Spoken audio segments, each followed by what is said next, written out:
Here's my 5-year review of the Akai MPX16. Well, this thing was dated even when you bought it 5, 6, 7 years ago when it just came out, because there's no sequencing on this instrument. So you can't create a sequence, a loop, a beat. You can't get these samples into rhythm and making yourself that iconic, kind of Akai looping sound. So when this hit the market, and some people weren't sure, they bought it, they thought it was going to give them that old school sampling production, and it didn't.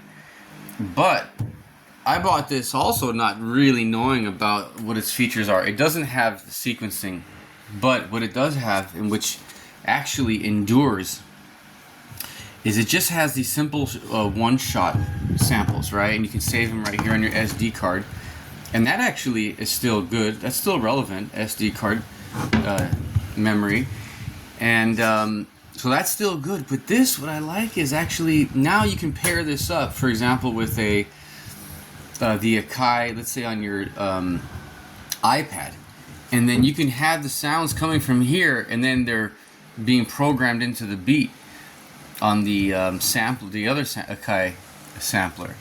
So you can use this with other samplers, and then this will just be where you store your sounds. But it's also really cool that you can take this thing mobile and you can have your sounds too. So this still endures. For example, I'm going through some movies that I'm going to record all the samples on here, and then I'll use those in a later date. So it's also kind of a nice kind of a sketch pad.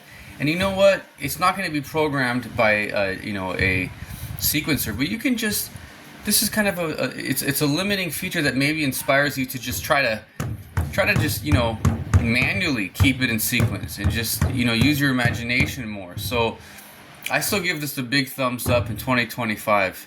Cheers, guys.